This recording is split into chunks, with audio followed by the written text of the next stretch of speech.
Hi students, welcome back. I hope you are doing good. So till the previous part, we were able to prepare an aldehyde and ketone using different techniques. Now, how can we prepare different alcohols or carboxylic acids now using the same aldehydes and ketones? Yes, in this part you will be learning about the different chemical properties of aldehydes and ketones. So, why to waste time students? Let's start with this part. Reactions of your aldehydes and ketones. So what are the different reactions of aldehydes and ketones? So oxidation, aldehydes and ketones undergo oxidation, they undergo reduction, they undergo nucleophilic addition, right? So the first important point is that aldehydes are easily oxidized but not ketones, right? So aldehydes are easily oxidized, they form carboxylic acids, but ketones are not that easily oxidized. Next important point is that aldehydes are more reactive in nucleophilic addition than ketones. This is an important point. So if you have aldehyde and ketone and someone asks you out of an aldehyde and ketone which is more reactive, the definite answer for this is aldehydes are more reactive, right, for nucleophilic addition. Next, so if we have an aldehyde and ketone, this chart actually gives a summary of the various reactions possible with your aldehydes and ketones. For example, if you have aldehyde and ketone, if you want an alcohol, so you can get an alcohol by reduction. So reduction of aldehydes and ketones gives you an alcohol. Or else if you still reduce it, you may get alkane. Right, so it depends on extent of reduction. If the extent of reduction is high, you may get alkane. If the extent of reduction is low, you will get an alcohol. Next, aldehydes and ketones now oxidize, right? Oxidation is nothing but you are adding oxygen atoms. So for existing aldehyde and ketone, you are adding oxygen atom. That means nothing but you will be getting a carboxylic acid. So aldehyde and ketone undergoes oxidation to get carboxylic acid. So next, addition product, right? You know that, for example, consider an aldehyde. An aldehyde can undergo a nucleophilic addition. For example, you have HCN. So in HCN, which is nothing but H plus and Cn minus is a nucleophile, it goes and undergoes a nucleophilic addition. That's why aldehydes and ketones are said to be undergoing nucleophilic addition reactions, right? Not substitution reactions. It's an addition reaction. That means cyanide groups here adds to get the following compound. So yes, they undergoes a nucleophilic addition. And what is the product? The product is an addition product. This is actually an addition product, right? So nucleophilic addition to carbonyl. You know that here oxygen is partially electronegative. Since it's an electronegative, so it creates a partially negative charge, and the other atom carbon, it actually creates a partially positive charge. And whenever you have a nucleophile YZ, for example, compare YZ with HCN, right, where Y is H plus and Z is Cn minus.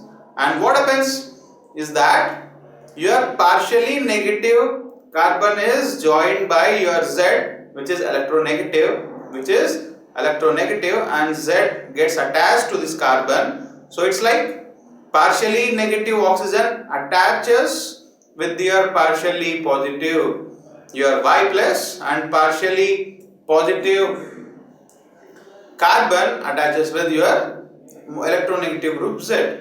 So you will be getting a product, and this is called addition because both Y and Z gets added to the carbon. So this is a mechanism of nucleophilic addition, where you have Z minus, that Z minus undergoes addition to the carbon, and this Y gets added to the oxygen. Just now I have discussed. So this is a rate determining step, which is a slow step. Why? Because your addition of nucleophile always is a rate determining step. So Z gets added here and you will be getting a negative, and then Y gets added. So this is the mechanism of your nucleophilic addition to carbonyl.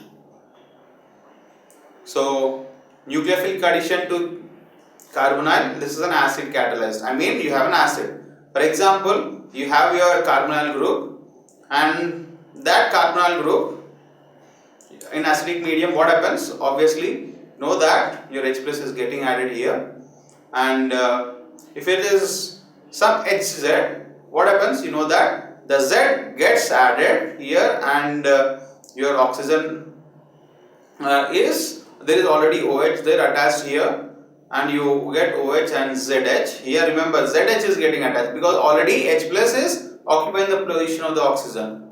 So this ZH, and finally what happens is you will be getting H plus. So what I can say, this is the nucleophilic addition to carbonyl, and it's an acid catalyzed reaction, and you will be getting acid, right? At the end, in the beginning you have used an acid, and at the end also you will be getting H plus ions in the given solution.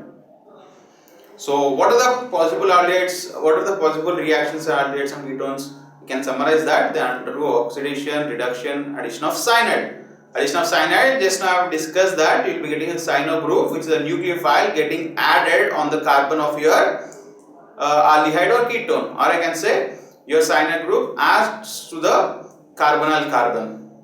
Now addition of derivatives of ammonia, addition of alcohols, Cannizzaro reaction, addition of Grignard reagent, alpha halogenation of ketones, addition of carbanions.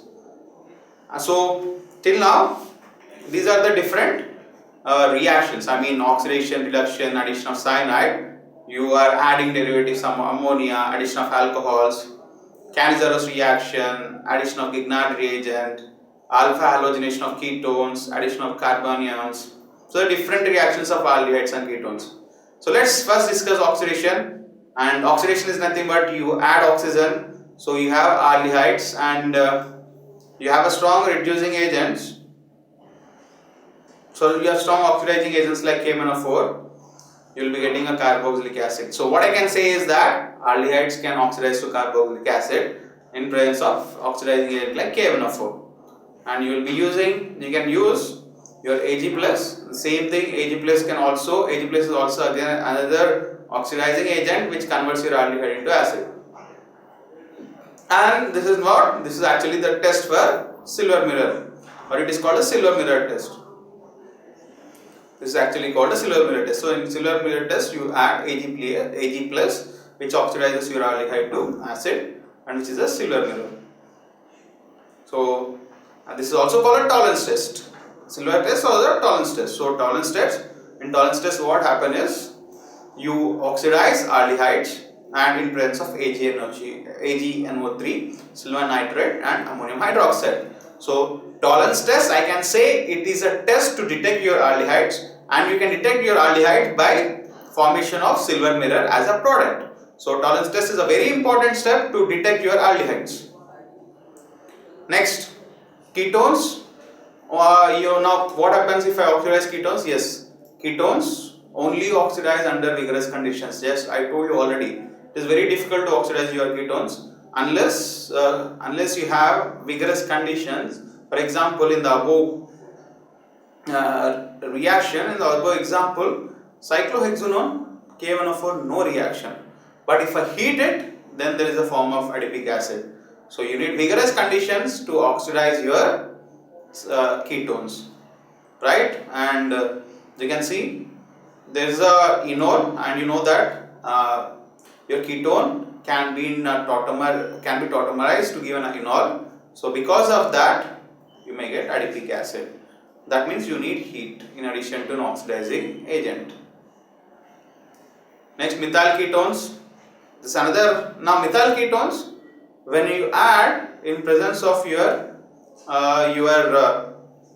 OI minus, or I can say an oxidizing agent of iodine, you will be getting what? You will be getting an iodoform. So this iodoform test is actually detection test for ketones. That means ketones actually form an iodoform, which is an yellow precipitate. So iodoform test is actually a detection test for ketones. So this is, yes, test for methyl ketones. Remember, methyl ketones only, because other ketones, for example, ethyl ketones won't give iodoform test. Only methyl ketones only gives you iodoform test. For example, you have 2-pentanone, you have sodium, and you have your oxygen, and you have iodine. That is actually converting your pentanone or 2-pentanone to your iodoform. You will be getting an iodoform, and that iodoform is an yellow precipitate. So reduction, once you understood oxidation, next is reduction. What happens if you oxidize? You will be getting carboxylic acid, and since you know aldehyde is an intermediate between alcohol and ketone, aldehyde and a carboxylic acid. Now since if you oxidize your aldehyde, you will be getting a carboxylic acid. If you reduce, you will be getting alcohols. For example, you have aldehyde and reducing agents like hydrogen and nickel, you will be getting an alcohol. And other reducing agents like sodium borohydride or lithium aluminum hydride can also result in the formation of alcohol. Same thing, you have cyclopentanone. Your cyclopentanone, you have hydrogen, and obviously, right, your ketones can also reduce to not only aldehydes but also ketones can reduce to your alcohols. So your cyclopentanone, you will get a cyclopentanone. Your acetophenone, again reduce, you will be getting phenol, so which is 1-phenylethanol. So acetophenone can be reduced to 1-phenylethanol. Similarly, benzaldehyde, right? Again the same concept. You have benzaldehyde, that benzaldehyde, this aldehyde group can be converted into your alcohol. So this benzaldehyde, if I reduce, I will be getting a benzyl alcohol. So what happens if I reduce isobutyraldehyde? You will be getting an alcohol which is isobutyl alcohol. Next, the hydride reduction, how it is possible? So first you have, for example, lithium aluminum hydride. So you have hydride. This hydride occupies the position of the carbon since it is a partially electronegative, and aluminum, you know, partially electropositive. So this aluminum occupies the partially electronegative oxygen. That is the same thing. Partially electropositive attacks the partially electronegative oxygen. Partial electronegative atom attacks the partially positive carbon. So hydrogen attacks the carbon, aluminum attaches the oxygen. So to give this compound. So that's why then you just add H plus. So this will be separated and you will be getting an alcohol. Reduction to hydrocarbons. So this is a Wolff-Kishner mechanism where you can reduce your aldehyde or ketone to your alkene.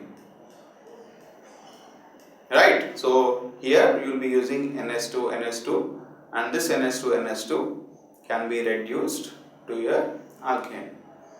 And also not only your Wolff-Kishner reaction, with the help of Clemmensen reduction, you can reduce your ketone or you can reduce your aldehyde to again your alkanes. So this is a process where you can convert your aldehydes and ketones to your alkanes. So one is the Wolff-Kishner mechanism and one is the Clemmensen reduction. So you can see here. First process, it gives idea that it is a Friedel-Crafts process, right? Because you have AlCl3 and you have carbonyl chloride, benzene, AlCl3. So this is the Friedel-Crafts alkylation process. So Friedel-Crafts acylation process I can see. So Friedel-Crafts acylation process, you will be getting a ketone, and you know that ketone can be further, you can reduce it to an alkane by just reducing with zinc, amalgam and HCl, right? It's a Clemmensen reduction process. So this is important. This cannot be made by Friedel-Crafts alkylation because there is a rearrangement of carbocation. Now addition of cyanide, right? It is now simple. Cyanide group gets attached to the carbon, hydrogen attached to the oxygen, and you will be getting OH here and cyanide here. This is actually, the name is cyanohydrin. So cyanohydrin, you will be getting cyanohydrin when you add cyanide. So NaCN and just an acidic medium, you will be getting a cyanohydrin. So the same mechanism, your cyanide groups attach the carbon, then the electron pair shifts towards oxygen, then the sodium comes into picture. Sodium is electropositive, then attacks your oxygen, it occupies this, and then you add H plus, this H plus converts into alcohol. So cyanohydrins have two functional groups placed on one additional carbons, and nitriles can be hydrolyzed to carboxylic acids in acid or base. So you can see here your cyanohydrins, this is an important step. because cyanohydrins can be further converted into carboxylic acids when you hydrolyze it. So here exactly the same thing is happening. Cyanohydrin can be hydrolyzed to your carboxylic acid, right? So this is the advantage. So you will be getting from aldehyde or ketone, you can convert it into cyanohydrin, and later on if you just hydrolyze it, you will be getting an acid. And in the same compound you will be having an OH group also. So additions of derivatives of ammonia. So you have NS2 and for example hydrogen. Derivatives of ammonia are hydrogen and hydroxylamine. The same thing, your hydrogen will be occupied this position, and you will be getting your Ng getting attached to this carbon. So it is just again acid catalyzed nucleophilic addition. Your H plus gets attached to your just like acid catalyzed process, we have seen the same thing is happening.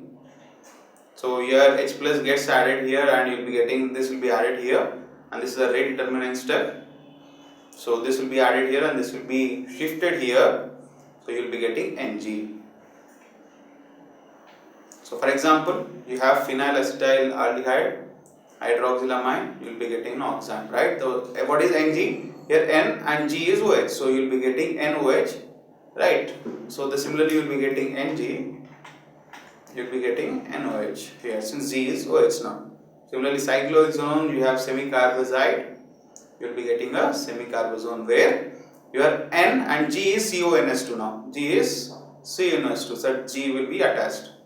Similarly the pentanol, you have phenyl hydrogen, you will be getting a phenyl hydrogen. What happens if you add alcohols?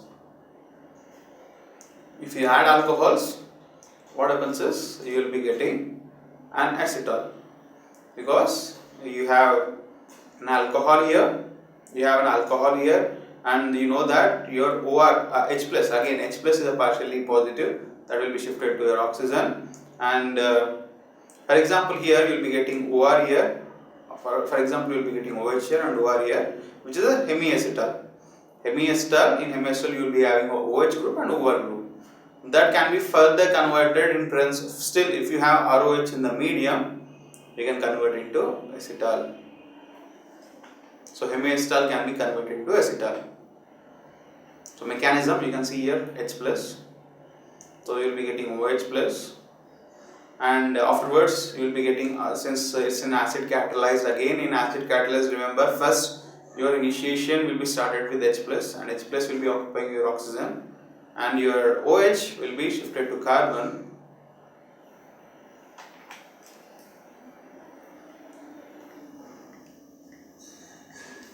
So here H plus will be occupying the position of oxygen. Next your OH will be attached here, and this is a rate determining step. You will be getting ROH here and you will be getting OH here, which is a semi-hemiacetal, and this can see you will be getting a hemiacetal. So afterwards it can be converted into an acetal. So for example you can see here your aldehyde group that can be converted into an acetal, your keto group that can be converted into ketone. So students, these are the different reactions of your aldehydes and ketones, right? So in this part we have discussed about all the some basic nucleophilic addition reactions of your aldehyde and ketone. There are still other addition reactions of your aldehydes and ketones, which I will be discussing in our next part, right? In our next part, I will be discussing about your reaction of your Canizarose reaction, your reaction of nucleophilic addition of Grignard reagent, right? So till then, take care of yourself. Goodbye. Take care.